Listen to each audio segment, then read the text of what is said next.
World-famous photographer Yossi Loloi is railing against commonly accepted ideas of feminine attraction by photographing morbidly obese women as part of what he calls the Full Beauty Project. Loloi claims that these images are, quote, a form of protest against discrimination set by media and by today's society. Yet this beauty project has been given positive press by the media.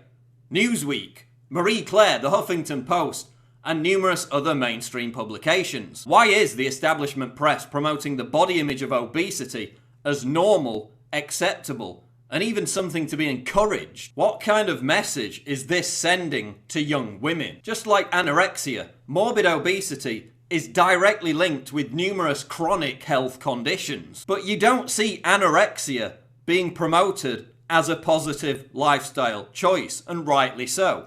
So why is being severely overweight now being portrayed as something to be aspired to? And why, on the flip side, do we see healthy eating now being labelled a mental disorder? Why do we see women who encourage fitness being publicly shamed and attacked in the media? What the hell is going on? You've got feminists whining about advertisers creating sexist commercials for attractive, healthy beach bodies, while they simultaneously promote morbid obesity as trendy and progressive.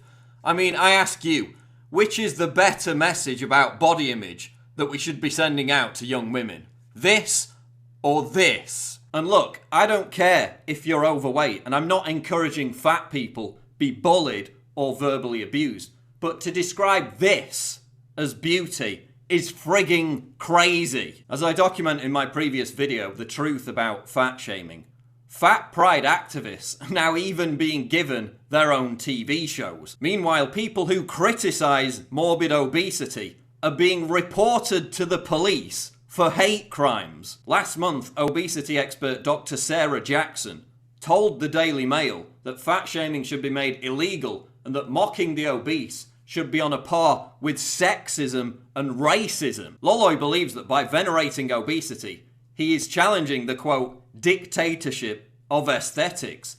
But the only dictatorial behaviour is being exhibited by fat pride activists, some of whom would rather see critics of their lifestyle arrested than them being forced to address the fact that they're grossly overweight and they need to stop eating frigging cakes. They're now even suing airlines for not providing large enough seats and demanding that doors be made wider.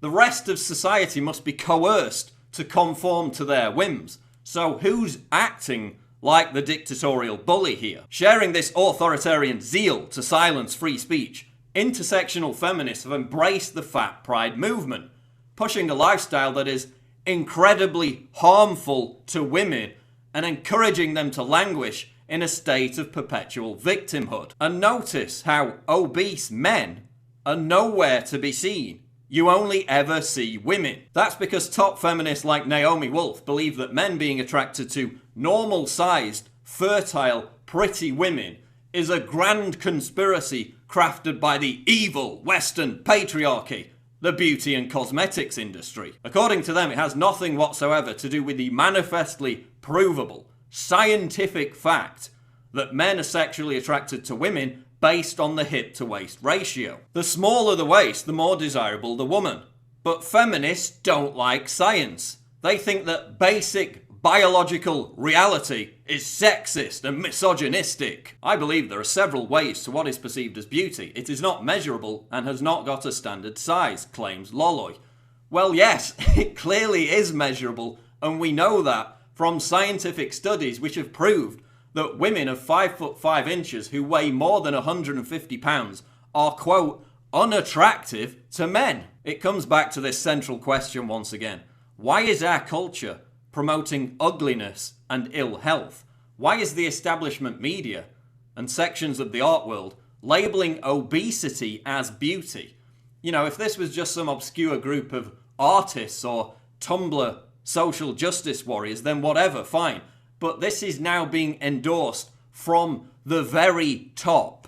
Again, this is about the tyranny of elevating people's feelings, their victimhood mentality, and their obsession with not being offended over and above basic fundamental health concerns, scientific reality, and the perfectly normal and rational response to be repelled by the sight of morbid obesity. This is about the morbidly obese shirking responsibility and pointing the finger of blame at society and the bogeyman of the evil patriarchy for a problem that they refuse to deal with due to their own laziness, self-entitlement, and delusion.